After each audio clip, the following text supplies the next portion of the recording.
In the misty highlands of South America, legend spoke of a king so rich he bathed in gold dust, then dove into a sacred lake to offer treasure to the gods. To the Spanish conquistadors, this tale was irresistible. El Dorado, the Gilded One, soon morphed from man to myth, from ritual to city, a golden kingdom hidden deep in the jungle. Fueled by greed and imperial ambition, explorers plunged into the unknown, chasing shimmering illusions across rivers, mountains, and death. None found the city. Many never returned.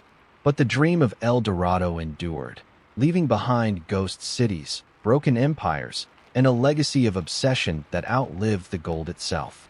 In the early 16th century, as Europe's maps stretched outward to embrace the New World, whispers of a shimmering kingdom began to seep into the imagination of conquistadors, monarchs, and merchants alike. The tale was not born in European courts, nor in the minds of cartographers desperate to fill blank spaces, but in the sacred rituals of the Muisca people of the Andean highlands, in what is now Colombia. Here, at the sacred lake Guatavita, a newly crowned chief would be stripped of his clothes, covered head to toe in resin, and dusted with fine gold powder until his skin gleamed like the sun. On a raft woven from reeds, he and his attendants would sail to the lake's center.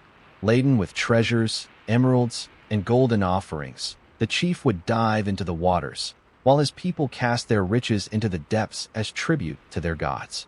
It was not a city of gold, nor a boundless empire, but a spiritual act, the renewal of divine favor through sacrifice. Yet when Spanish ears first caught the story, the meaning shifted. Ritual became wealth. The ceremony became a treasure. A gilded man became a gilded kingdom. The conquistadors, still reeling from the recent fall of the Aztec and Inca empires, each yielding unimaginable plunder, found themselves hungry for the next great prize. Hernán Cortés had walked away with Montezuma's treasures. Francisco Pizarro had melted down Incan temples into bullion, and the Spanish crown's coffers overflowed with silver from Potosí's mines. It seemed logical, almost inevitable, that another such empire of riches lay hidden deeper within the continent. They gave the story a name, El Hombre Dorado, the Gilded Man, which soon morphed into El Dorado, a city, a kingdom, even an entire realm, depending on who retold it. Greed magnified myth until it transcended borders. The legend reached Spain at a moment when the nation was drunk on conquest. The crown encouraged expeditions not only to expand territory, but to secure wealth for endless wars in Europe. Soldiers of fortune, dispossessed nobles, and restless adventurers all saw in El Dorado the chance to reverse their fortunes. To them, this was no mere fable. It was destiny, written in the same ink that had revealed Tenochtitlan and Cusco. If the gods had already surrendered 2 golden empires, why should a third not await discovery? From the start, the search for El Dorado was steeped in tragedy. The lakes where the Muisca offered their gifts became early sites of plunder. Spaniards attempted to drain Lake Guatavita to seize its treasures, lowering the waterline with buckets and cutting channels through the earth. Though they recovered ornaments and artifacts, the grand city of gold eluded them. Rather than diminish the legend, these discoveries stoked it. Each emerald, each gilded ornament was a spark to the flame of obsession. The city of El Dorado expanded in the minds of Europeans, leaping from Colombia to Venezuela, from the Orinoco to the Amazon, from the Guianas to the Andes. Wherever rivers ran and jungles loomed, conquistadors imagined golden walls glinting just beyond the horizon. At its heart, the story of El Dorado was not merely about gold. It was about the collision of 2 worlds, one that offered treasures as spiritual sacrifice, and another that sought treasure as proof of power. For the Muisca, the lake was sacred, a vessel of communion with divine forces. For the Spanish, the lake was a vault, waiting to be emptied. This fundamental misunderstanding lay at the root of centuries of suffering. For every expedition that plunged into the jungle, countless indigenous lives were shattered. Villages were raided, guides enslaved, rivers claimed. El Dorado became less a place than a justification for conquest. By the mid-16th century, the myth had grown so potent that even failure could not dispel it. Men returned from expeditions with bodies ravaged by disease, starved for months in the jungle, bearing tales of phantom cities glimpsed in the distance. Survivors spun their suffering into stories, and those stories fed the next generation of adventurers. A cycle of belief and sacrifice took shape. El Dorado became an unattainable dream, yet one that demanded pursuit. It is tempting, centuries later, to dismiss the legend as naive folly, a relic of an age of greed and ignorance. Yet one must remember the context. The Age of Discovery was a time when myth and geography still overlapped. Sirens sang on the edges of maps, sea monsters patrolled uncharted waters, and paradise itself was believed to be attainable. To believe in El Dorado was not entirely different from believing in the Fountain of Youth or the Seven Cities of Cibola. It was an extension of a worldview that fused imagination with ambition. And so the Gilded Man, born of sacred ceremony, became an empire in the European mind. The Conquistadors transformed a ritual into a kingdom, a lake into an empire, and faith into obsession. What began at Lake Guatavita would ignite a century of desperate marches, rivers of blood, and the deaths of thousands who pursued a city that never was. Yet the myth persisted, shaping maps, driving expeditions, and carving itself into the very DNA of colonial ambition. The birth of the El Dorado legend was less about gold than it was about the human tendency to dream, to hunger, and to reshape stories to match desire.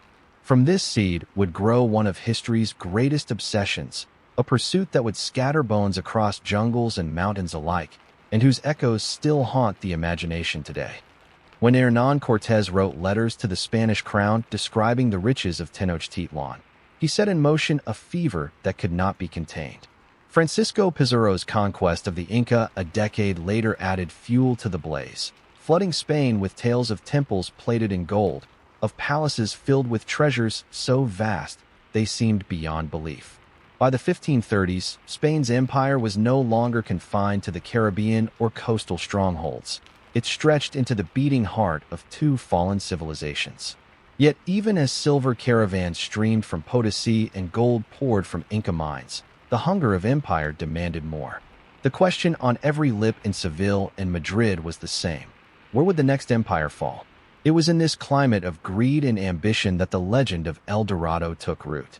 Early conquistadors who had fought in Mexico and Peru, now disinherited by younger officers and rival factions, turned their eyes north and east toward Colombia and Venezuela. Men like Gonzalo Jiménez de Quesada, Sebastián de Belalcázar, and Nicolaus Federman, each commanding rival expeditions in the 1530s, plunged into the interior with dreams of golden kingdoms awaiting their swords. The journeys were brutal. Soldiers left the Caribbean coast, hauling cannons through jungles where humidity rotted armor and insects devoured flesh. Horses, symbols of Spanish dominance in battle, withered and collapsed in the mud. Supplies ran thin. Hunger and disease became constant companions.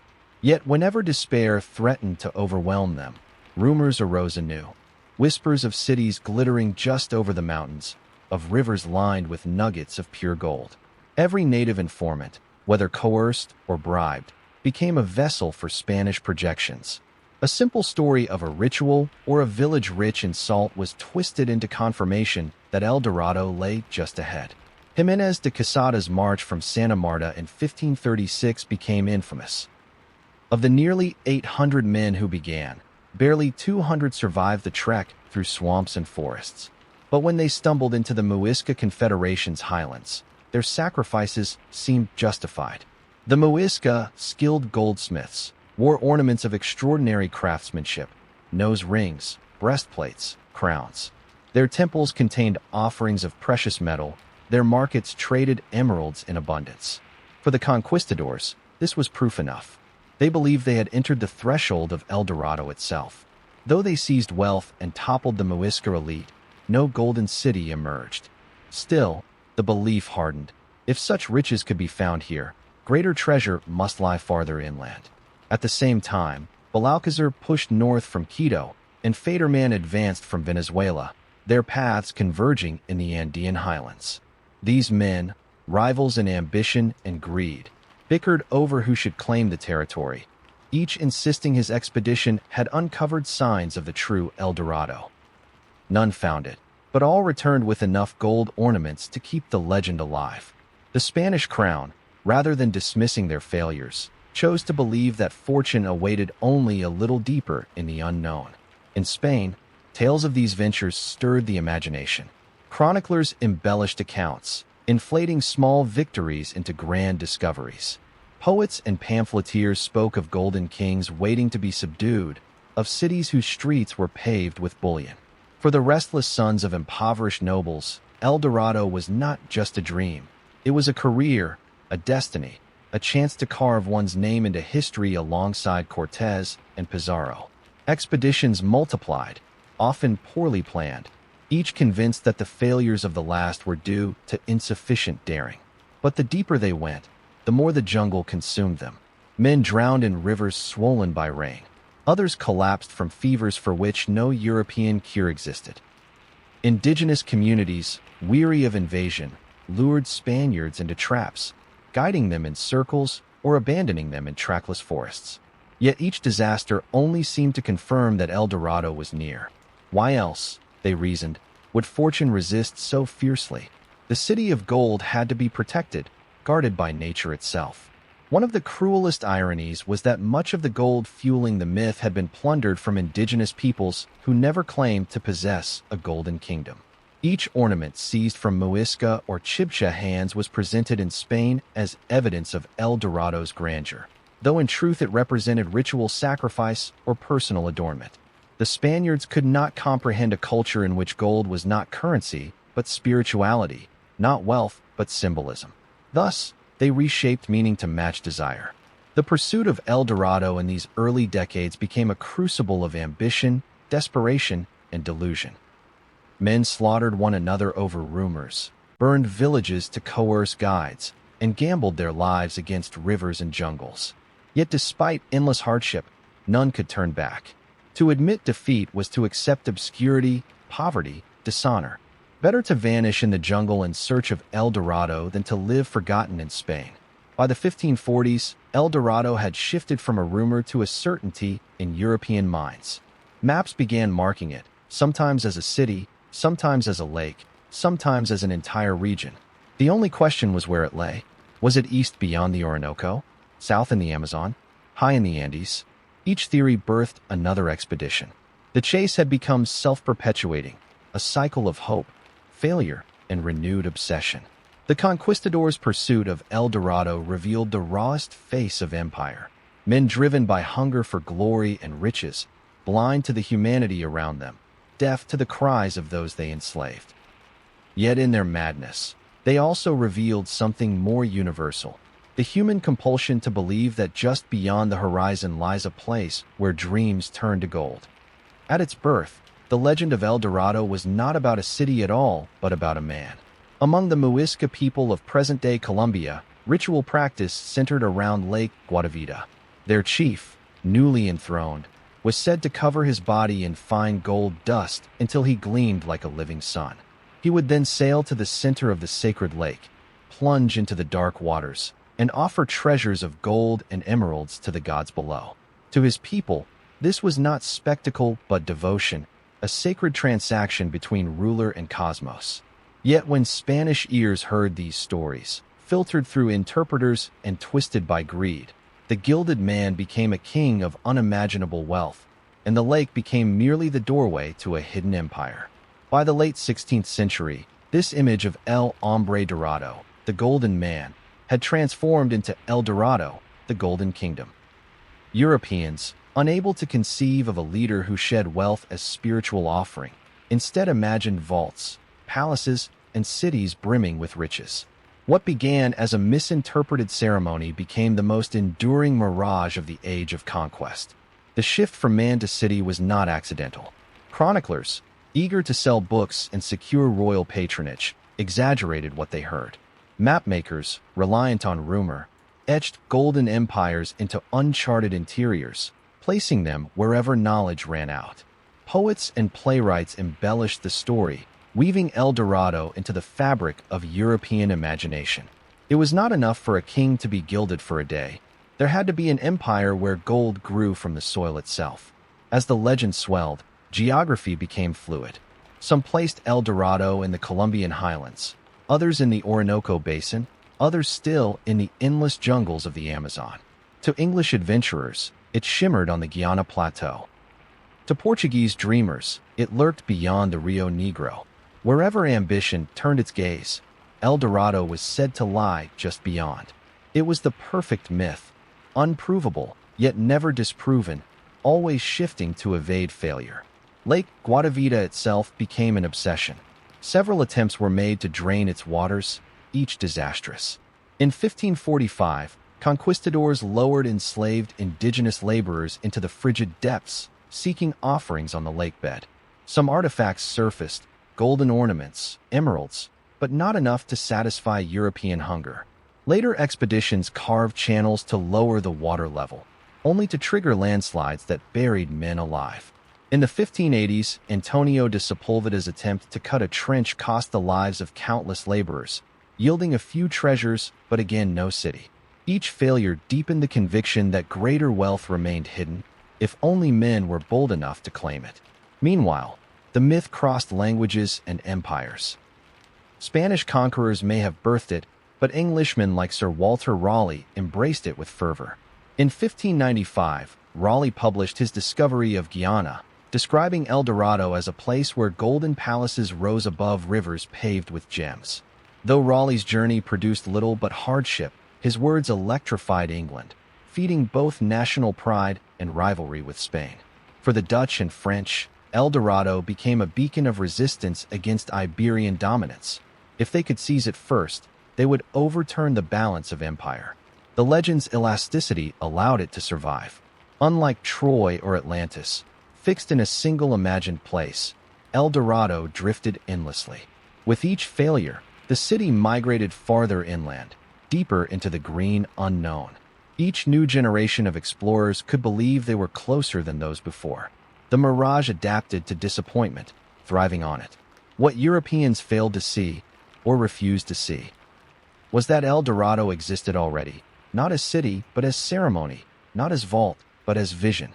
The Muisca rituals at Guatavita, the shimmering dust on the skin of a king, the offerings of gold returned to the lake, these were acts of cosmic balance. Gold was not wealth to be hoarded, but a medium through which humanity spoke to the divine. To strip it from its meaning was to hollow it into greed. By the close of the 16th century, the myth had taken on a life of its own. Soldiers, nobles, priests, and poets all invoked El Dorado for their own ends. To some, it was justification for conquest. To others, it was proof of divine providence, a kingdom destined for Christian conversion. To merchants, it was a promise of trade beyond imagination. To adventurers, it was immortality waiting in the jungle. And to the indigenous peoples whose lands were trampled, it was a curse, a phantom dream that drew invaders deeper into their world, leaving ruin in its wake. El Dorado had escaped its origins. The Golden Man was lost in translation, replaced by golden walls, golden towers, and golden destinies. In Europe, maps were marked, stories told, expeditions funded.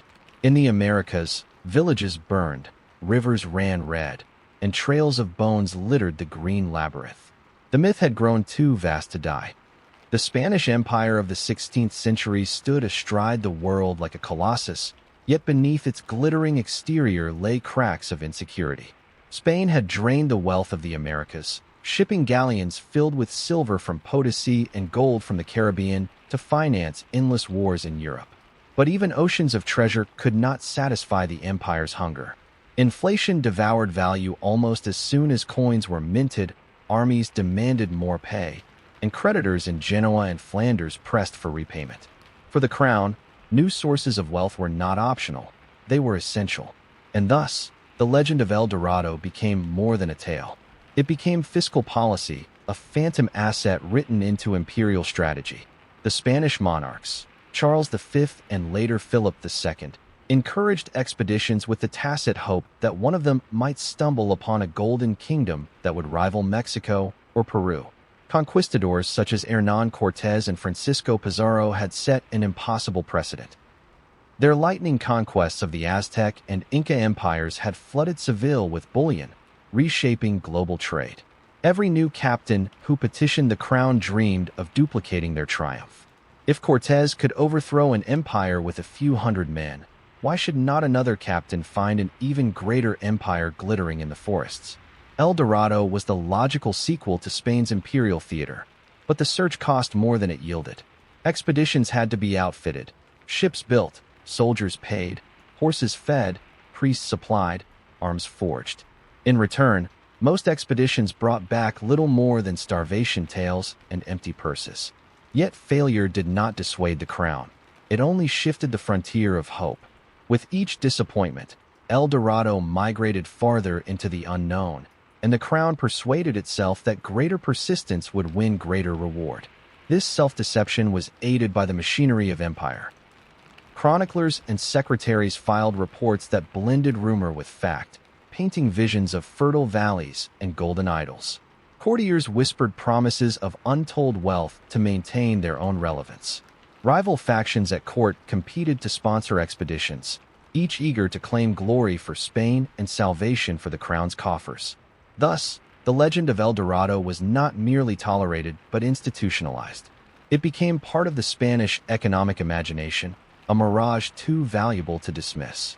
For the conquistadors themselves, the economics were personal.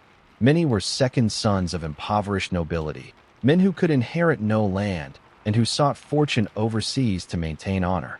Their dreams aligned perfectly with imperial ambition.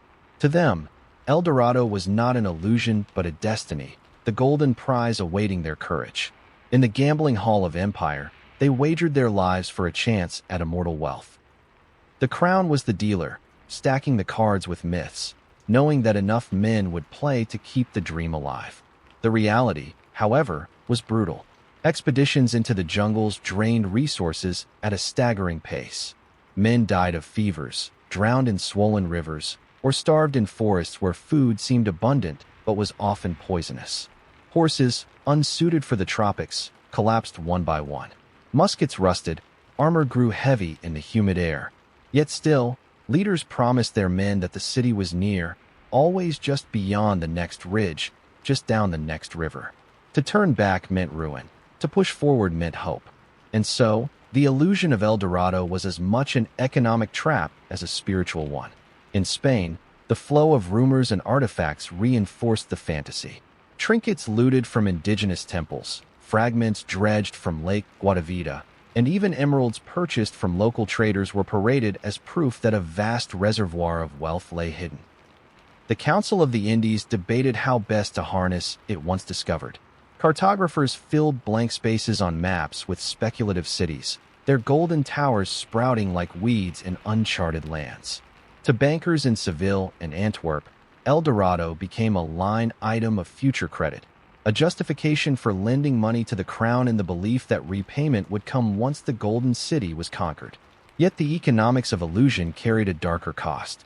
For the indigenous peoples, Spanish obsession translated into devastation. Villages were raided for food, populations enslaved to dig trenches or haul supplies, sacred sites desecrated in the hunt for treasure. Communities that had never before encountered Europeans suddenly found themselves uprooted, their world distorted by the hunger for a city that did not exist. For every Spanish failure, there were countless indigenous tragedies, lives extinguished in the service of a mirage.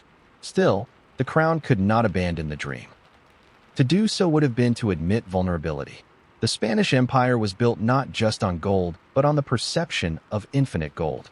El Dorado was a story Spain told itself to justify expansion, to sustain its wars, to silence its creditors, and to maintain the illusion of invincibility. Without it, the empire might have confronted its own fragility. By the end of the 16th century, El Dorado had become less a geographical pursuit than a political necessity. It was not merely about finding a city, but about sustaining belief. The crown, the conquistadors, the bankers, the soldiers, all were complicit in feeding the illusion, because the alternative was too dangerous, the admission that Spain's golden age rested on sands already eroding.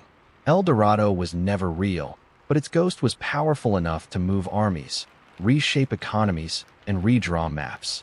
In the Empire of Spain, the economics of illusion proved as potent as the economics of reality. In the year 1541, a vast army set out from Quito under the banner of Gonzalo Pizarro, brother of Francisco, conqueror of the Inca Empire. The name Pizarro already carried the weight of legend, but Gonzalo sought to carve his own empire of gold. His target was the land of cinnamon, a fertile paradise whispered of by indigenous traders, and beyond it, perhaps, the gates of El Dorado itself. What began as an expedition of triumph would unravel into one of the greatest tragedies in the annals of exploration, marked by betrayal, famine, and desperate survival. The scale of Pizarro's venture was staggering. He commanded over 4,000 native porters and guides, more than 200 Spanish soldiers, hundreds of hunting dogs, and nearly 100 horses. He carried provisions for months, herds of swine for food, and all the arrogance of a conqueror convinced of victory. The enterprise reflected the logic of the age, to invest enormous sums in the hope of unimaginable reward. Behind it stood the crown's hunger for wealth and the conquistadors' lust for glory. From the first march eastward over the Andes, the land resisted them. The mountains clawed at their lungs, freezing winds tore at their armor, and the thin air sapped their strength. Yet the promise of cinnamon trees, supposedly richer than those of Asia, lured them onward. When they descended into the steaming lowlands, they found not fragrant orchards but a suffocating jungle, dense with vines and teeming with insects. Rivers swelled in sudden floods, trails dissolved into swamps, and food stores rotted in the humidity. The paradise of rumor transformed into a green prison. Desperation soon gripped the column. Horses collapsed and were butchered for food. The swineherds dwindled until none remained. Men boiled leather from saddles and chewed it for sustenance. Indigenous porters, forced into slavery, died in the thousands, their bodies abandoned along the march. The cruelty of the expedition was matched only by its futility. Gonzalo Pizarro pressed forward, promising his men that treasure lay just ahead, but the forest seemed endless, swallowing them whole. It was at this moment of despair that Gonzalo made a fateful decision. He ordered one of his captains, Francisco da Orellana, to take a detachment of men and follow the great river eastward in search of supplies. Orellana commanded a small brigantine and some 60 men. The agreement was clear. He was to return with food and reinforcements. Yet when the current carried him farther and farther downstream, Orellana faced an impossible choice: turn back against the raging waters and perish, or surrender to the river and continue into the unknown. He chose the latter, and in doing so abandoned Pizarro to his doom. Orellana's journey became a legend in its own right. Swept along by the might of the Amazon River, the name it would later bear after his accounts, he and his men traversed thousands of miles of uncharted territory. They encountered tribes who resisted with poisoned arrows and others who offered fragile alliances. In one dramatic episode, they reported fighting women warriors so fierce that Orellana likened them to the Amazons of Greek myth, a story that would lend the river its name. When, months later, Orellana and his survivors finally emerged at the Atlantic coast, they had achieved the first known navigation of the world's largest river. But their survival came at the cost of betrayal. Gonzalo Pizarro, left stranded in the jungle, suffered calamity after calamity. Of the thousands who had marched with him, barely a few hundred staggered back to Quito. They were gaunt, hollow-eyed, reduced to shadows of men. The once proud army had become a column of the damned, dragging their feet through the high passes of the Andes, broken and humiliated. Gonzalo himself returned not with riches but with disgrace, his reputation forever stained. The tragedy of Pizarro and Orellana revealed the merciless truth of the search for El Dorado. The myth could drive men to feats of endurance and discovery, yet it also destroyed them, devouring lives without mercy. Orellana's descent of the Amazon was a triumph of geography, but also an indictment of greed. Pizarro's ruin marked the futility of an empire that mistook illusion for destiny. Yet, in the corridors of Seville and Madrid, the tale did not serve as a warning. Instead, it fueled the legend further. Chroniclers recorded Orellana's stories of vast riverside kingdoms, of warrior queens, of golden ornaments glimpsed in the huts of tribes. Cartographers traced the Amazon as a highway to treasure.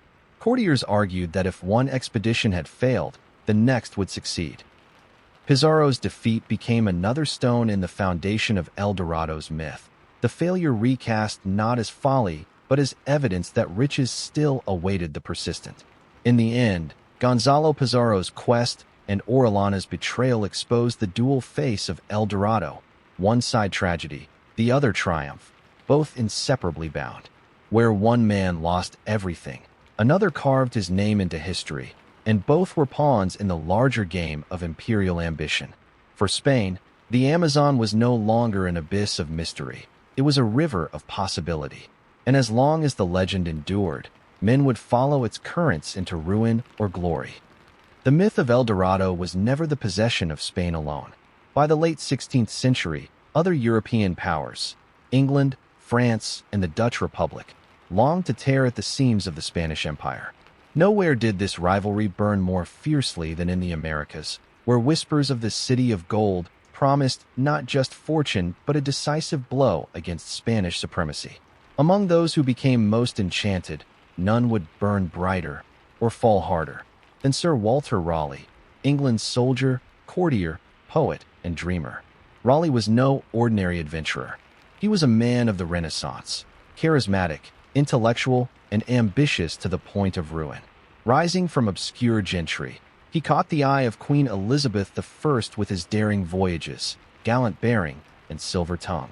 He had already established colonies in the New World, most famously the ill-fated Roanoke, and fought Spain on sea and land. Yet it was the legend of El Dorado that became his consuming vision, his chance to eclipse rivals like Francis Drake and to secure his place as England's greatest explorer. The lure of El Dorado suited Raleigh's times perfectly. The defeat of the Spanish Armada in 1588 had given England confidence, but not security. Spain still dominated the Americas, feeding its empire with silver from Potosi and gold from New Granada. English strategists knew that seizing a golden empire in South America would shift the balance of power forever. Raleigh framed his ambition not as greed but as patriotism, a blow against Spain, the enrichment of England, and the spread of Protestant influence in lands darkened by Catholic control. El Dorado became for him both destiny and divine mission. In 1595, Raleigh set sail for Guyana on the northern coast of South America. His flotilla was modest compared to Spain's great armadas, but his rhetoric was grand. With him traveled soldiers, sailors, scholars, and a few desperate adventurers drawn by the promise of untold riches. Their destination was the Orinoco River, a colossal artery flowing through forests so dense they seemed impenetrable. Raleigh believed the river was the key that would lead him into the highlands where the Golden City awaited. His expedition became a theater of endurance and illusion. For weeks, the men rowed upstream under the weight of brutal heat, plagued by insects, weakened by hunger. The rainforest closed in on them. It sounds both mesmerizing and threatening. The cries of unseen birds, the growl of jaguars, the rustle of snakes. Yet Raleigh's journals brimmed with confidence. He wrote of landscapes more beautiful than any part of Europe, of rivers greater than the Thames, of tribes who spoke of kingdoms rich in metal. Every hardship was recast as proof they were on the brink of discovery. When Raleigh and his men reached the highlands near present-day Venezuela, they found not palaces of gold but villages of thatched huts, not roads of treasure but trails cut by bare feet through the jungle. Yet the conquistador's imagination could not be restrained. He claimed to have heard from locals that the great city, Manoa, the seat of the Gilded King, lay just beyond their reach, hidden deeper in the interior. Raleigh returned to England not with treasure but with words, weaving one of the most persuasive fictions in exploration history. His published account, the discovery of the large, rich, and beautiful empire of Guyana, electrified Europe. He described a land where gold lay scattered in rivers, where mighty kings wore plates of beaten metal, where civilizations rivaling the Incas flourished unseen. The book was both travelogue and propaganda, crafted to ignite English imagination and justify imperial ventures. For readers starved of wonder, Raleigh's prose was irresistible. He became the man who had discovered El Dorado, not by finding it, but by making it real in ink and rumor. The consequences were profound. Raleigh's vision drew waves of expeditions to Guyana, English, Dutch, and French alike, each hoping to claim the Golden Empire. None succeeded, yet each failure only deepened the allure.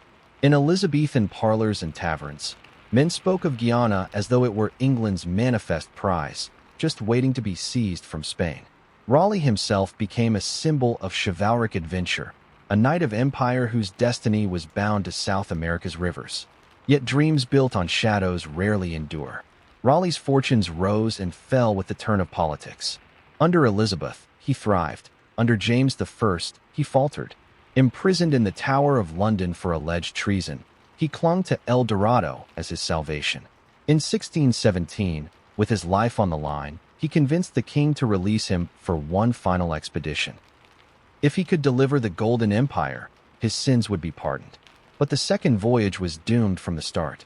Older now, his body weakened, Raleigh watched as his son and many of his men perished in the jungles.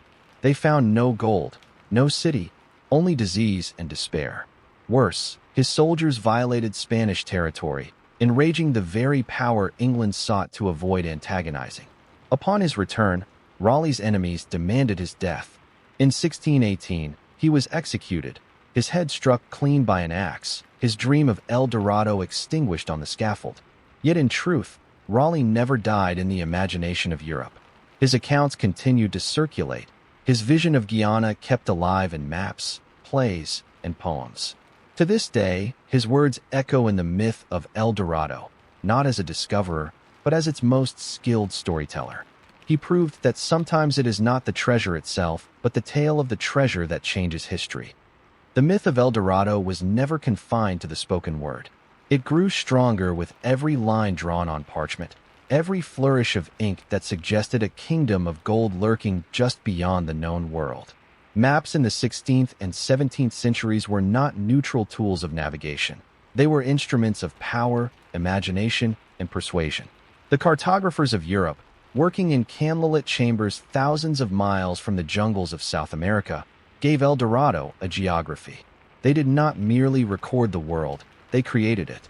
In this age of exploration, maps were prized not for their accuracy, but for their promise. Nobles displayed them in their halls like trophies, monarchs used them as claims to empire, and merchants scrutinized them for routes to untold profits. A map was a vision of possibility, and few visions captured the imagination more vividly than the legendary City of Gold. Each cartographer, piecing together fragments of explorers' reports, indigenous testimonies, and outright rumor, placed El Dorado somewhere different, deep in the Orinoco Basin, hidden in the Guyana highlands, or glimmering near the Andes. The earliest maps showed vague hints: a golden lake, a dotted city with no clear borders, notes in the margins that read, "Here lies the land of gold." As the decades passed, the details multiplied. Some maps featured Lake Perim, a vast inland sea supposedly glistening with wealth along its shores. On others, Manoa, City of Gold, appeared with ornate lettering, as if its streets had already been walked and measured. These embellishments were often less about informing navigators and more about seducing investors.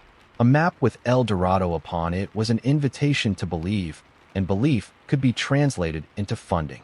Cartographers were not always innocent in this process. Many understood that the placement of El Dorado was a form of political theater. Spanish maps, closely guarded as state secrets, often placed the city in lands already under Spanish control, reinforcing their claims. English and Dutch maps, however, shifted it further east into territories Spain had not firmly secured, as if to argue that the golden prize lay open to other powers.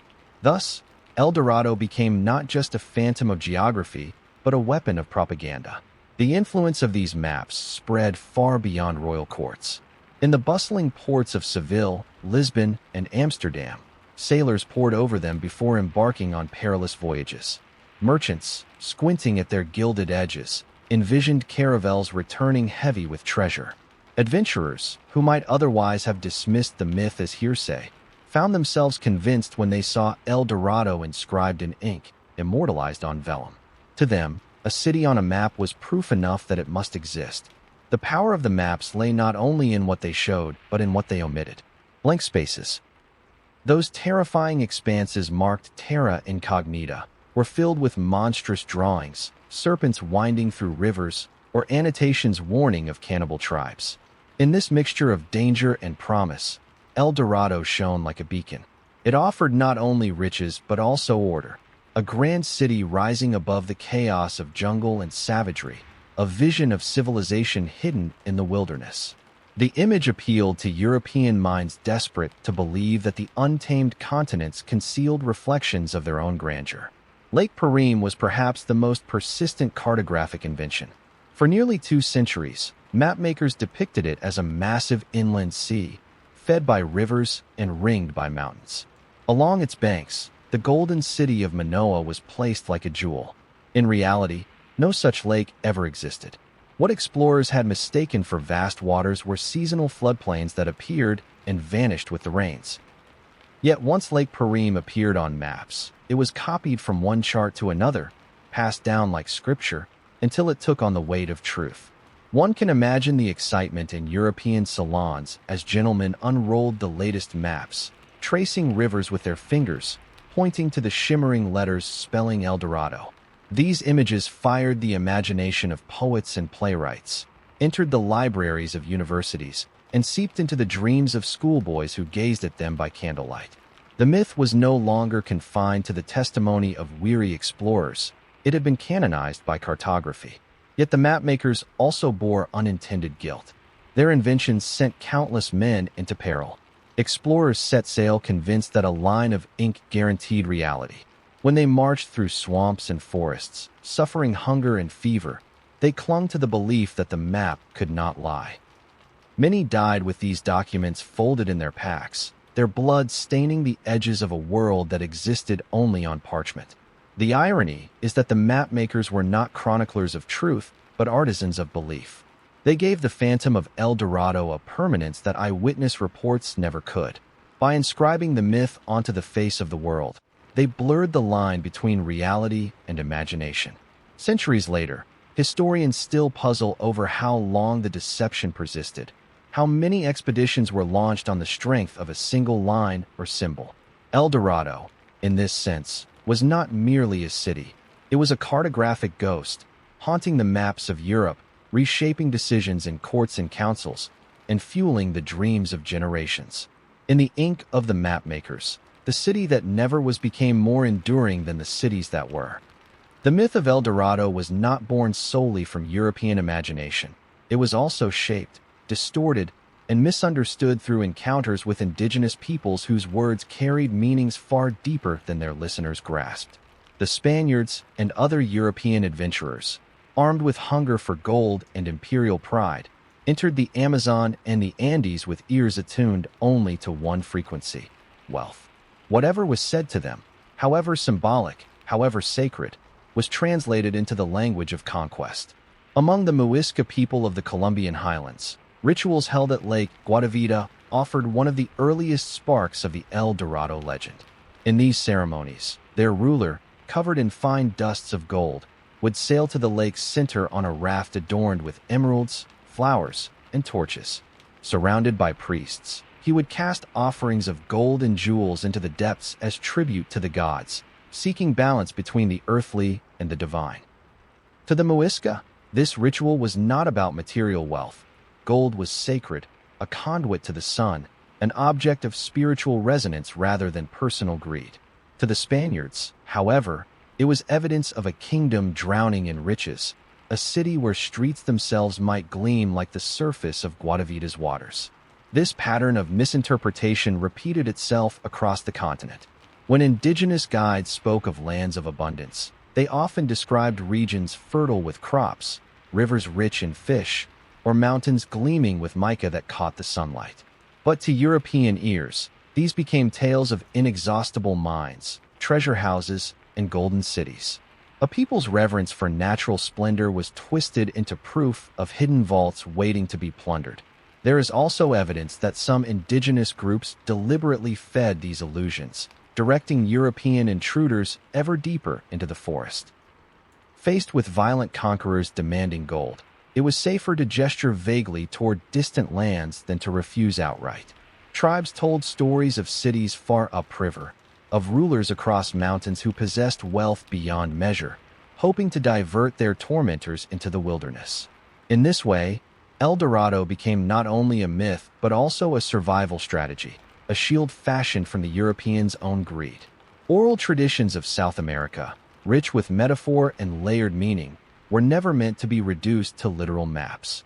Legends of golden kings and sacred lakes spoke to cosmologies where the sun, rivers, and mountains were entwined with human destiny. Yet the conquistadors, dismissing indigenous spirituality as pagan delusion, extracted from these stories only what they desired: confirmation of gold. In doing so, they flattened entire worldviews into a single obsession.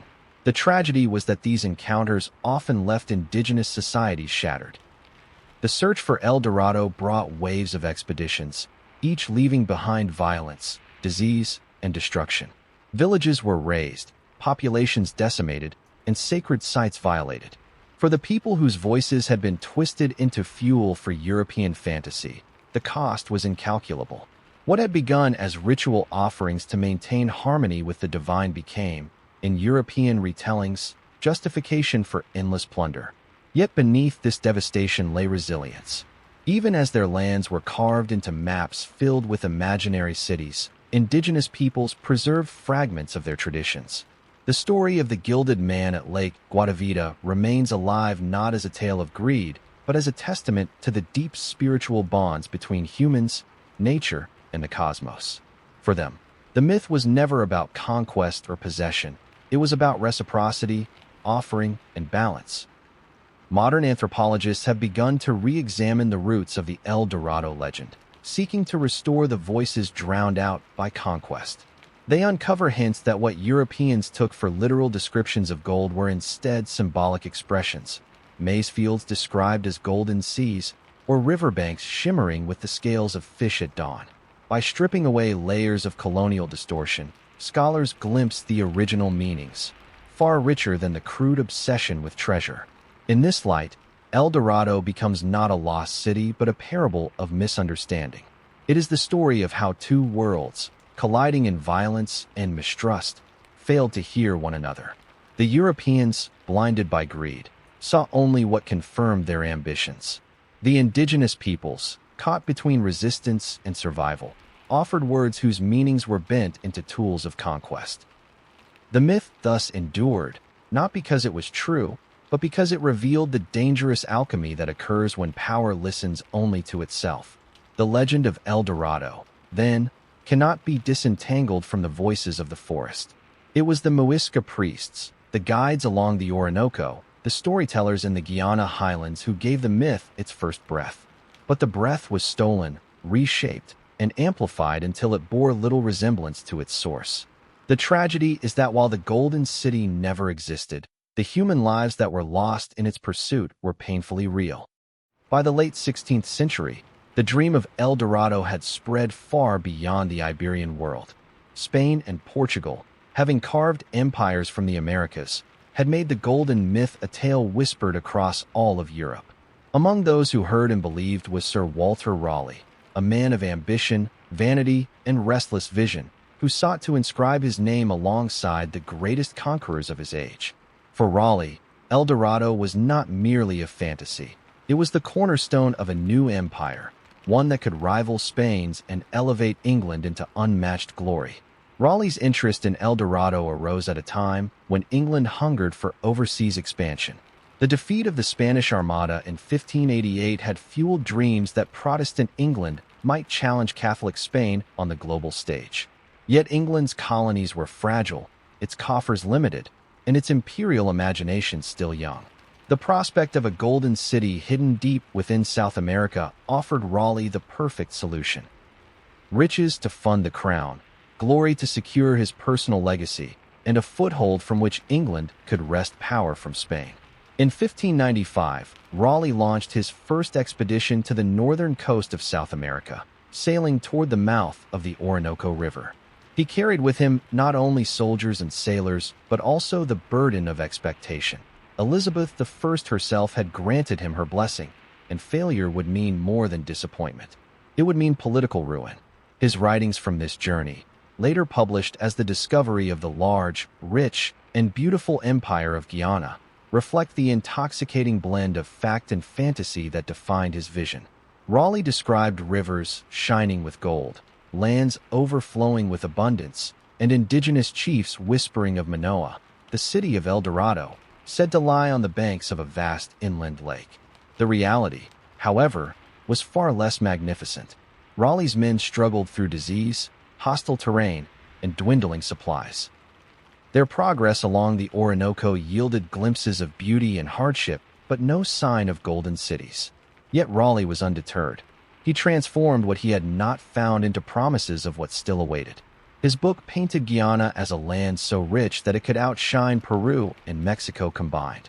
He claimed that with a small force, England could seize this realm from Spain and reap its boundless treasures. It was not discovery, but prophecy, a manifesto written with the ink of desperation and ambition. Raleigh's vision was as much political as it was personal. By championing Guyana, he presented himself as the architect of England's imperial destiny. He argued that El Dorado could serve as the Protestant counterweight to Spain's Catholic wealth, that its riches could free England from economic dependence on Europe and secure its naval supremacy. In weaving these claims, Raleigh demonstrated how myths could become instruments of statecraft. The Golden City might not exist, but as long as it could be imagined, it could be used to rally support, justify exploration, and inspire conquest. Yet Raleigh's dreams came at a price. His expedition achieved little tangible success, and whispers of exaggeration began to circulate at court. While Elizabeth tolerated his ambition, her successor, James I, viewed him with suspicion. After years of political decline and imprisonment, Raleigh was released in 1617 to lead a second expedition to Guyana, this time under strict conditions. He was forbidden from provoking the Spanish, with whom England now maintained uneasy peace. The journey was doomed from the start. Raleigh, older and weakened, did not accompany the main force inland. His men, led by Lawrence Keymis, clashed with the Spanish near the Orinoco, and Raleigh's son was killed in the fighting. The expedition collapsed, achieving nothing but grief and scandal. Upon his return, Raleigh was accused of breaking the king's orders and was executed in 1618. His head fell beneath the axe, severing the dream of El Dorado from the man who had given it English breath. Yet Raleigh's failure did not extinguish the myth, it magnified it. His writings, vivid and intoxicating, kept the dream alive for generations. In them, readers across Europe encountered lush descriptions of Guyana, endless rivers, and the promise of a city still waiting to be discovered. Raleigh's words ensured that even as his body lay cold, his vision of El Dorado remained feverishly alive in the imagination of empire builders, adventurers, and dreamers. The story of Raleigh reveals the dual nature of the myth. It was both a fantasy and a tool. For him, El Dorado was less a city than an idea, a projection of England's hunger for wealth and power, and his own desire for redemption and glory. His expeditions, though fruitless, underscore how myths can endure not through proof but through persuasion, through the seductive pull of words over evidence. Raleigh never found El Dorado, but he ensured that it would never be forgotten. By the 17th century, the myth of El Dorado had become Europe's collective fever dream, passed like a torch from one imperial hand to another. Spain had spilled rivers of blood in its pursuit. Portugal had sent expeditions into the Amazon's depths, and England had gambled its hopes through Sir Walter Raleigh. Yet the promise of a golden kingdom was too intoxicating to fade. Soon the French and the Dutch, eager rivals on the global stage, joined the scramble, each convinced that they could succeed where others had failed. The French entry into the quest for El Dorado was shaped by the ambitions of Cardinal Richelieu and the rise of French colonial ventures in the Caribbean and South America. By the early 1600s, French traders and privateers were establishing footholds along the Guyana coast, probing inland with the same whispered tales that had seduced Raleigh. Jesuit missionaries, who moved with both zeal and curiosity, often returned from their travels with stories of native traditions that hinted at riches hidden far upriver. French chroniclers began to speak of a great lake of Perim, upon which sat the city of Manoa, an El Dorado that fused native lore with European desire. One of the most notable French explorers was Charles-Marie de la Condamine, though he belonged to a later century, an Enlightenment scientist who attempted to chart the Amazon with mathematical precision. Even as science replaced medieval superstition, the idea of El Dorado clung stubbornly to maps. French cartographers etched phantom lakes into their atlases, keeping alive the vision of a city gleaming in the jungle. For France, El Dorado was not only a dream of gold, but a dream of legitimacy, an opportunity to claim a jewel in the heart of a continent largely dominated by Spain and Portugal. The Dutch, by contrast, pursued the legend with the pragmatism of merchants and the ruthlessness of empire builders. The Dutch Republic, at the height of its golden age, sought to control trade routes and commodities across the globe. Sugar, spices, and slaves already filled the coffers of Amsterdam, but El Dorado promised something even greater, a source of wealth so immense that it could elevate the Dutch above their European rivals. Operating from Suriname and Essequibo, Dutch traders forged alliances with indigenous groups who had long resisted Spanish encroachment. These alliances yielded both survival and information, though much of it was contradictory, born of mistranslation or of native attempts to manipulate the strangers. Rumors of cities along the Essequibo and Orinoco rivers enticed Dutch expeditions deep into the wilderness. They too returned with little more than sketches, scars, and the enduring conviction that the city must lie just beyond the horizon. What set the Dutch apart was their cartographic obsession. They meticulously charted rivers, lakes, and mountain ranges, gradually replacing fantasy with geography. Yet even in their precision, the myth endured.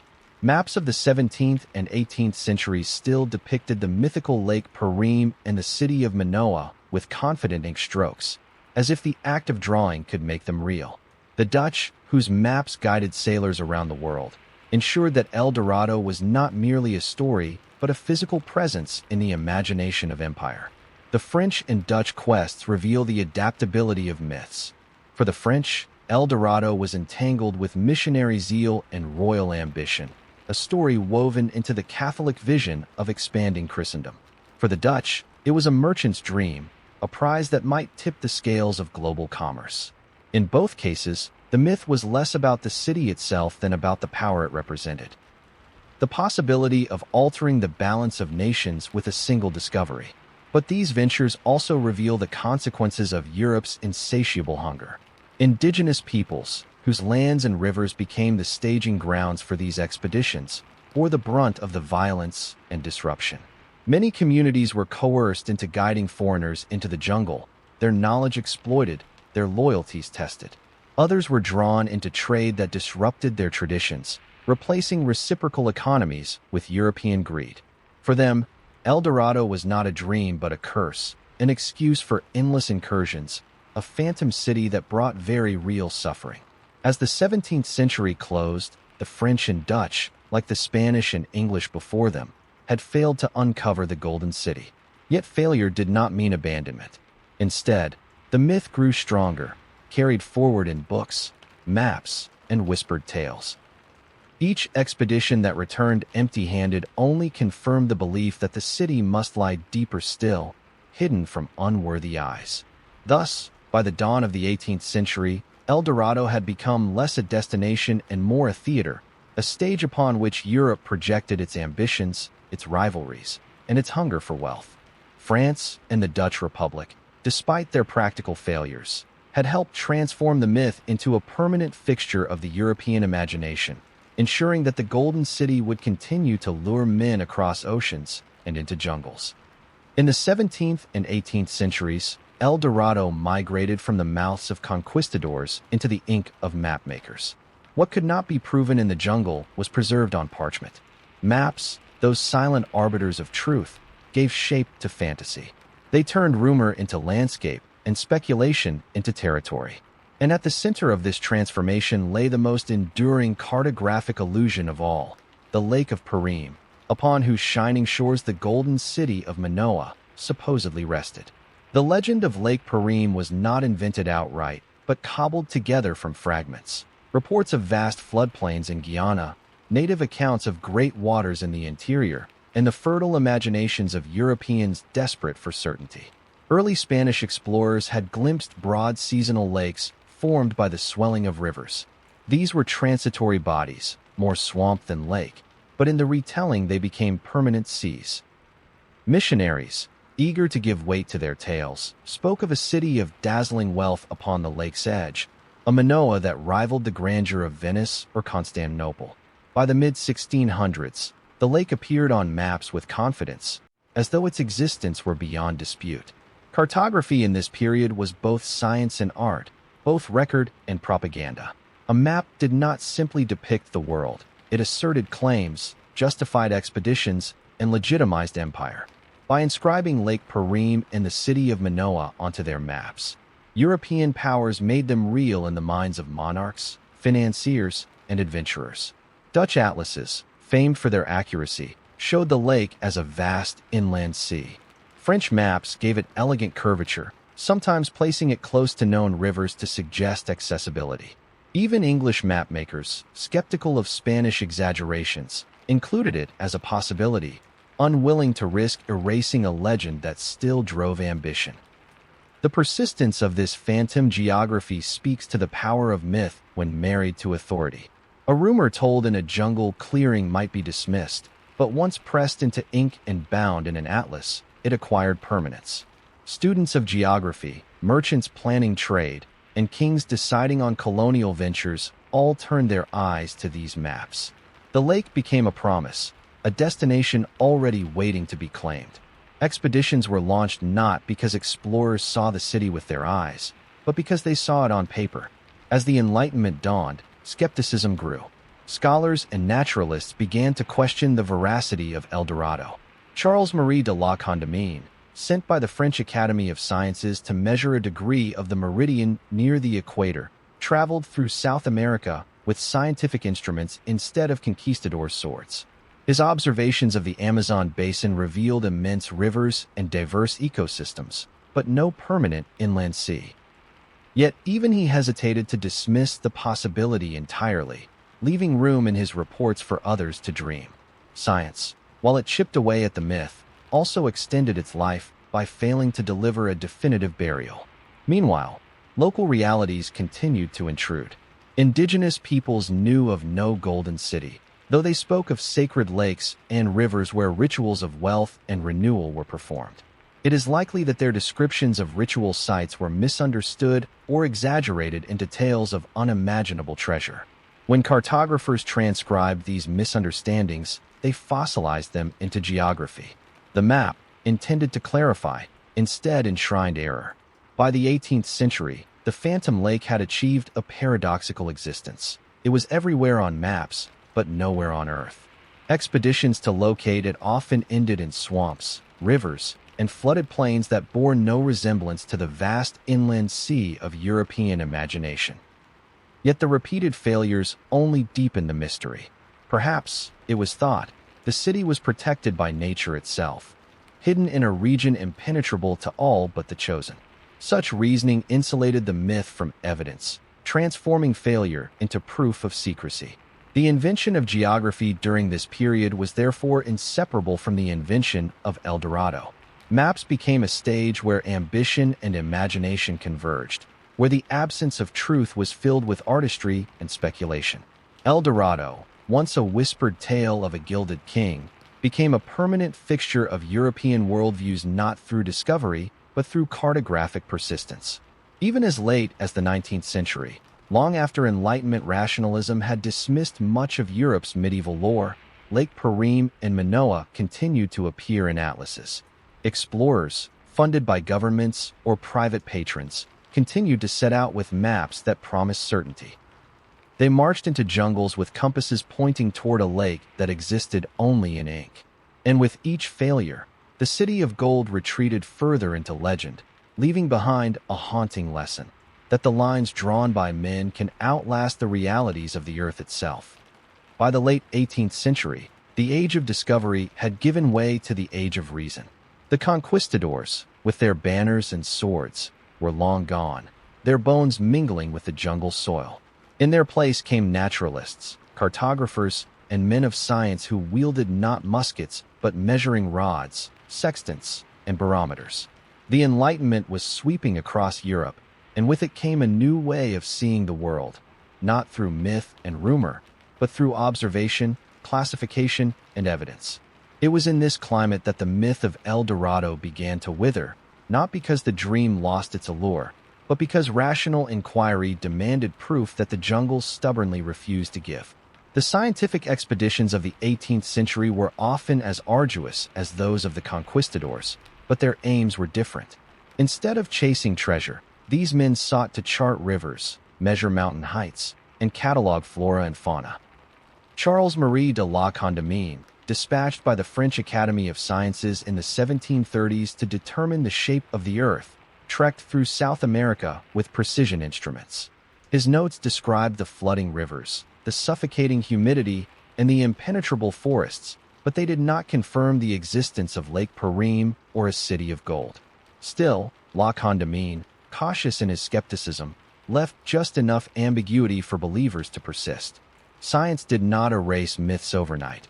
It chipped away at them slowly, cautiously, with the patience of a sculptor.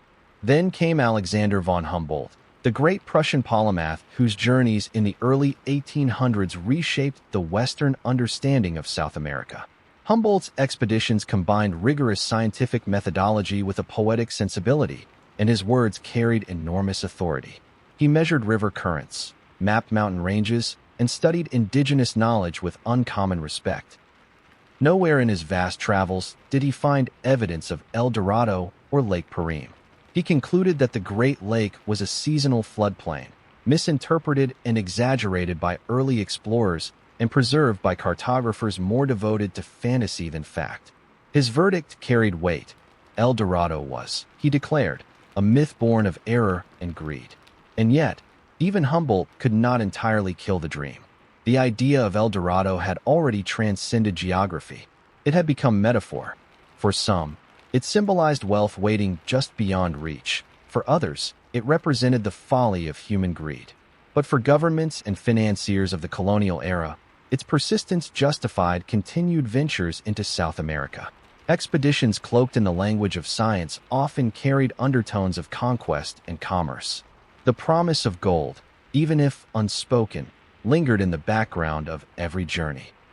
Indigenous voices, largely ignored in earlier centuries, began to seep into the record as naturalists consulted local guides.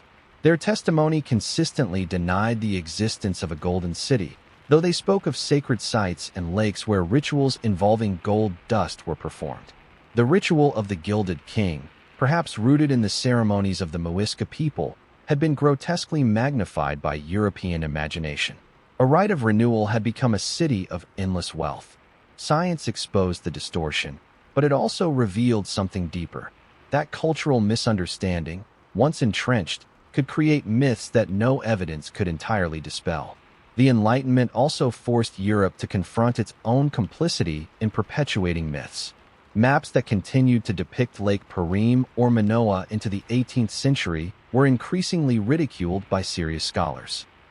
Atlases once revered for their precision were criticized for pandering to public appetite rather than scientific truth. The credibility of cartographers was at stake, and gradually, the phantom city began to vanish from their pages. By the mid-19th century, most reputable maps no longer showed El Dorado. Its absence, ironically, gave it new life in popular imagination. What was erased from science became enshrined in legend. The death of the dream was not sudden. It was a slow, reluctant retreat. Explorers still clung to the hope that perhaps, beyond the rivers uncharted, the Golden City might lie hidden. Even after Humboldt's pronouncement, smaller expeditions continued to chase the myth, though increasingly on the margins of respectability. Their failures were no less tragic than those of earlier centuries. Men still perished in swamps, from disease, or at the hands of hostile encounters, all in pursuit of a city that had never existed. The jungle remained a devourer of ambition, swallowing men whole and erasing their footprints with relentless growth. By the dawn of the 20th century, El Dorado had transformed fully into metaphor. Writers, poets, and philosophers invoked it not as a destination but as an idea, the eternal human hunger for something just out of reach. The dream that once lured thousands to their deaths became a cautionary tale. El Dorado was no longer a city on a map, but a mirror held up to humanity's own desires, reflecting both our boundless imagination and our boundless capacity for folly. In the end, science did not destroy El Dorado, it transfigured it. It stripped away its gold-plated illusions and revealed the truth beneath, that the city was never a place, but a story. And like all great stories, it endured, even when its geography was erased, living on as a parable of greed, ambition, and the irresistible pull of the unknown. Beneath the glittering allure of El Dorado lay an unspoken truth. The greatest wealth extracted from the myth was not gold, but human suffering. While European chroniclers filled their pages with tales of rivers of treasure and gleaming temples, the real story unfolded in silence, in the lives of the indigenous peoples whose worlds were forever shattered. Every expedition into the Amazon, every march into the highlands, was a collision of two realities, one of ambition, the other of survival. From the very beginning, the myth of El Dorado demanded sacrifices. For the conquistadors, the sacrifices were often their own lives, claimed by fever, starvation, or the blades of those who resisted them. But for the native peoples, the cost was far greater, the destruction of their societies, their traditions, and their freedom. Tribes that had endured for centuries found themselves enslaved, displaced, or slaughtered in the wake of European hunger for wealth. The jungles that had sustained them became battlefields, and sacred rivers became bloodied trails for explorers chasing shadows. The Muisca people, whose gilded rituals likely birthed the first whispers of El Dorado, endured exploitation and subjugation at the hands of the Spanish. Their sacred lake, Guatavita, was desecrated, its waters drained by foreign hands desperate to unearth treasure that lay buried in mud. What had been a ceremony of renewal and communion with the divine was twisted into justification for greed. The Muisca's offerings of gold dust and crafted artifacts, made to honor gods and maintain cosmic balance, were reduced in European eyes to mere treasure hoards to be plundered. Entire generations lost not only their wealth but their spiritual foundations, as rituals were suppressed and temples dismantled in the name of conquest. Beyond the Andes, deeper in the Amazon, the incursions of expeditions left even more scars. European intruders brought with them diseases. Smallpox, influenza, measles, for which indigenous peoples had no immunity.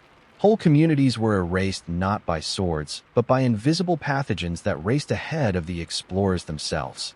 Villages vanished in silence, their people carried away by fevers, leaving behind only ghost settlements reclaimed by the forest.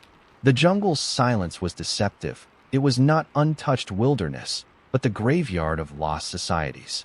The violence was not only physical but cultural. Languages disappeared as tribes were exterminated or absorbed into colonial systems. Oral traditions that had once carried myths, histories, and ecological wisdom vanished with the deaths of elders. In their place came foreign tongues, foreign gods, and foreign laws. The pursuit of El Dorado became not merely a quest for gold, but a campaign of erasure. In the European imagination, the jungle was an empty canvas waiting for discovery. In reality, it was a living, peopled world whose voices were drowned out. Yet resistance was never absent. Indigenous warriors fought with courage to defend their homelands, striking with spears, arrows, and ambushes in terrain that Europeans never fully mastered. Expeditions often recorded the ferocity of these attacks, but rarely the reason. They were not defending imaginary cities, but their right to exist. For many tribes, resistance meant annihilation. For others, it meant retreat into the deep forest, where survival was possible, but at the cost of ancestral lands and sacred places. The brutality extended beyond the 16th and 17th centuries. Even in the rubber boom of the 19th century, echoes of El Dorado lingered in the way Europeans and later colonial elites treated the Amazon. Wealth was always presumed to lie hidden in the jungle, waiting to be claimed, and human lives were always deemed expendable in its pursuit. Indigenous labor was exploited under horrific conditions, mirroring the same cycle of suffering first unleashed by conquistadors chasing gold. El Dorado was no longer just a city of myth. It had become a pattern, a license for exploitation cloaked in the language of discovery. The human cost of El Dorado is perhaps best measured not in gold but in absence. The absence of voices silenced by disease, of villages erased from memory, of stories never recorded. It is a reminder that myths, when fused with power, can be deadly. For Europeans, El Dorado was a dream of riches. For indigenous peoples, it was often a nightmare from which there was no awakening. And yet, amid this devastation, fragments of resilience endured. Some tribes preserved elements of their traditions, passing down stories that carried warnings about outsiders who came with promises of trade but brought only suffering. In these stories, Europeans were often remembered not as discoverers but as destroyers. This inversion of perspective reveals a truth rarely acknowledged in European chronicles. El Dorado may have been a dream for one world, but it was a curse for another. As history moved forward, the myth continued to captivate, but the tragedy remained buried beneath its golden veneer. Behind every map that showed the Phantom City, there were real communities erased. Behind every explorer's triumphant report, there were silent forests concealing graves. The human cost was the foundation upon which the legend was built, and it is a foundation as dark as the gold was bright. El Dorado's true legacy was not treasure, but trauma. The city was never found because it never existed, but the destruction wrought in its name was real, and it echoes still in the survival struggles of indigenous peoples across South America today. As the centuries advanced and the age of exploration gave way to the age of empires, the myth of El Dorado transformed from a geographic obsession into a cultural archetype. No longer confined to maps and expeditions, it entered the bloodstream of literature, art, and imagination. The city that could not be found in the jungles of South America was reborn in the jungles of the human mind, a symbol of unattainable wealth, eternal desire, and the peril of human ambition. Writers of the Enlightenment and Romantic eras found in El Dorado fertile ground for allegory. Voltaire, in his satirical masterpiece Candide, 1759, imagined a utopian El Dorado, a kingdom of wealth, equality, and wisdom, where gold and gems were treated as worthless pebbles. This El Dorado was not the brutal dream of conquistadors, but a philosophical mirror held up to European greed. In Voltaire's hands, the legend became a critique of the very impulses that had fueled the tragedy in the New World. His El Dorado was never meant to exist on any map, but in the pages of literature it flourished, a reminder that the true wealth of a society lies not in its metals, but in its values. In the arts, El Dorado became a shimmering motif that outlasted the expeditions. European painters of the 17th and 18th centuries, inspired by explorers' chronicles, depicted fantastical scenes of golden kings, radiant temples, and paradisiacal jungles. These works rarely bore any resemblance to South America itself. They were landscapes of fantasy, rooted more in imagination than reality. Yet their popularity reflected a deeper truth. The myth of El Dorado had transcended geography to become a dreamscape. In gilded canvases hung in salons and courts, the jungle became a stage for Europe's hunger for wonder, even as the real Amazon remained largely unknown. Poets and storytellers also kept the legend alive. In the 19th century, Romantic poets invoked El Dorado as a metaphor for unattainable ideals. Edgar Allan Poe, in his haunting poem El Dorado, 1849, imagined a knight who searches his entire life for the fabled land, only to discover it lies beyond death's reach. In Poe's verses, El Dorado became a metaphor not for gold, but for the eternal, futile quest for perfection. The city of gold was no longer in South America. It was a mirror of the human soul's restless longing. As European empires expanded and colonialism gave way to industrial modernity, El Dorado persisted as a cultural shorthand for any distant, golden horizon. Explorers of Africa, Asia, and even the Arctic sometimes described their quests as seeking El Dorado, as if the name itself had become synonymous with the unreachable. The phrase slipped easily into politics and journalism, where any promise of easy riches, whether oil, diamonds, or new lands, was branded a new El Dorado. What had once been a South American legend became universal. In the 20th century, as cinema emerged as the dominant art form, El Dorado was given new life on screen. Hollywood films reimagined it as both adventure and cautionary tale. Some depicted rugged explorers braving jungles in search of lost cities, battling both nature and their own obsessions. Others used El Dorado as a metaphor for ambition. Gangsters, oil barons, or treasure hunters in distant lands were said to be chasing their own gilded utopias. In every retelling, the legend retained its magnetic power, even when divorced from its geographic roots. Even popular culture embraced the myth. From comic books to video games, El Dorado became a setting, a prize, a mystery to solve. In these modern incarnations, it often blended with other lost world fantasies, Atlantis, Shangri-La, or the Fountain of Youth, forming part of a collective mythology of hidden places just beyond reach. The jungle, the treasure, the doomed adventurer. These became archetypal ingredients in the modern imagination. Yet what is striking is how El Dorado shifted from a promise of material wealth to a symbol of something more elusive. In literature and art, the city of gold became a metaphor for the unreachable ideal, for human longing that never rests. Philosophers invoked it to describe utopia, poets to describe death, adventurers to describe obsession. Each generation remade El Dorado in its own image. At the same time, indigenous voices began to re-emerge in the cultural retelling. Writers and scholars from South America reminded the world that El Dorado had real origins in Muisca ritual, that its story was not just a European fantasy, but a distortion of a living tradition. In their accounts, El Dorado was reclaimed not as a city, but as a cultural memory, a reminder that myths can be both stolen and restored. This act of reclamation revealed the myth's duality. It was both a colonial wound and a timeless story of desire. In the end, El Dorado's greatest journey was not across rivers and mountains, but across centuries of imagination. From conquistadors to philosophers, from poets to filmmakers, the city no one found became the city everyone knew. The gold may never have existed, but the idea of El Dorado proved indestructible, glittering not in the earth, but in the endless corridors of the human mind. The myth of El Dorado did not vanish with the passing of the conquistadors, nor did it die in the jungles where countless men fell to fever, hunger, and arrows. It survived because it was never merely a place on a map. It was an idea, a reflection of human desire, and a warning of where that desire can lead. Its legacy continues to shape not only the history of South America, but the very way we understand greed, ambition, and the pursuit of dreams. The most immediate lesson of El Dorado is one of tragedy.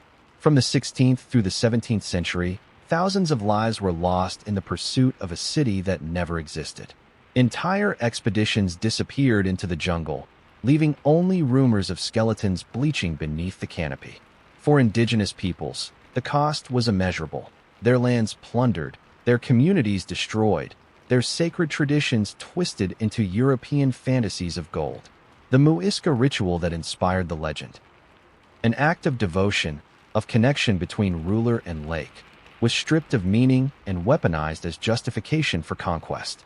El Dorado, thus, stands as a testament to how myths can be corrupted by greed, leaving scars on cultures that endure long after the conquerors are gone. Yet El Dorado is more than a story of colonial devastation. It is also a mirror of humanity's restless spirit. Every civilization, in every era, has its El Dorado. For the conquistadors, it was a city of gold hidden in the jungle. For modern society, it might be oil beneath the desert, diamonds in the earth, or even new frontiers in space. The forms change, but the essence remains. The belief that somewhere, beyond reach, lies a treasure that will transform everything. This perpetual chase is both the source of humanity's greatest achievements and its darkest follies. Modern parallels abound. In the 20th century, the discovery of oil in Venezuela, the Middle East, and Nigeria created new El Dorados, drawing nations and corporations into a frenzy of extraction that reshaped global politics. Just as conquistadors once mapped rivers and mountains in search of treasure, today's governments map oil reserves and mineral deposits with equal zeal. The Amazon itself, once the stage of the El Dorado legend, continues to be plundered, this time not for mythical gold, but for timber, cattle, and resources that fuel global markets. The jungle still swallows men, but now it is swallowed by machines. At the same time, the myth also endures as a metaphor for resilience. El Dorado reminds us that while gold can be melted and cities can vanish, the human imagination cannot be erased. Indigenous voices today reclaim the story, reminding the world that their ancestors were not merely victims of European greed, but keepers of rituals, cosmologies, and ecological wisdom. In this retelling, El Dorado becomes not a lost city, but a living tradition of balance between human society and the natural world, a lesson modern civilization desperately needs. The enduring fascination with El Dorado also forces us to confront the paradox of ambition. Without ambition, there would be no cathedrals, no voyages across oceans, no art or science pushing the boundaries of what is possible. But ambition untethered from morality becomes dangerous. The conquistadors believed they were chosen to seize wealth at any cost, but in doing so they lost themselves, their empires, and their humanity. The myth of El Dorado thus asks, what do we risk when the dream outweighs the consequences? In the arts and imagination, El Dorado's survival demonstrates the power of myth to transcend time. Writers like Voltaire and Poe redefined it as allegory. Modern storytellers recast it as adventure. In each retelling, the myth adapts to new fears and desires, always relevant because it speaks to something eternal, the human yearning for more than what is. That yearning, dangerous though it may be, is also what makes us human. Ultimately, the legacy of El Dorado is not about gold, but about choices. It teaches that the pursuit of wealth without wisdom leads to destruction, that the exploitation of others in service of a dream poisons the dream itself, and that myths, however fantastical, carry within them truths about the human heart. In the glittering mirage of a city that never was, we see reflected both the best and worst of ourselves, our daring, our folly, our capacity for wonder, and our capacity for harm. Perhaps the greatest irony of El Dorado is that it was never meant to be found. It was always a legend born of ritual, a shimmering story distorted by those who sought to make it real. Its survival proves that sometimes the most enduring cities are the ones that exist not in stone or gold, but in imagination. El Dorado may not exist on any map, but it lives in every ambition, every restless journey, every dream of a world more radiant than our own. And that, in the end, is its true legacy, a reminder that the line between vision and obsession, between dream and destruction, is as fine and perilous as the jungle paths where so many vanished. El Dorado endures not because it was ever real, but because it was always true in another sense, true to the human spirit, true to our endless hunger for more, and true to the costs that hunger extracts. The conquistadors who plunged into the jungles of South America did not find a city of gold, but they left behind something just as lasting, a mirror for all future generations to look into and recognize themselves. The myth began as ritual. A Muisca king coated himself in powdered gold, offering it not as wealth to be hoarded, but as a sacred gesture to the gods of the lake. For his people, gold was not currency, but conduit, a way to honor spirits, to give back what the earth had given. Yet when Europeans heard the story, they reshaped it into something entirely different, a map to riches, a justification for conquest, a beacon of greed. In that transformation lies the heart of El Dorado's tragedy, the way one culture's devotion became another culture's obsession. Across centuries, the legend has shown its malleability.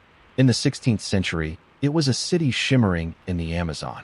In the 17th, it was a kingdom hidden among mountains.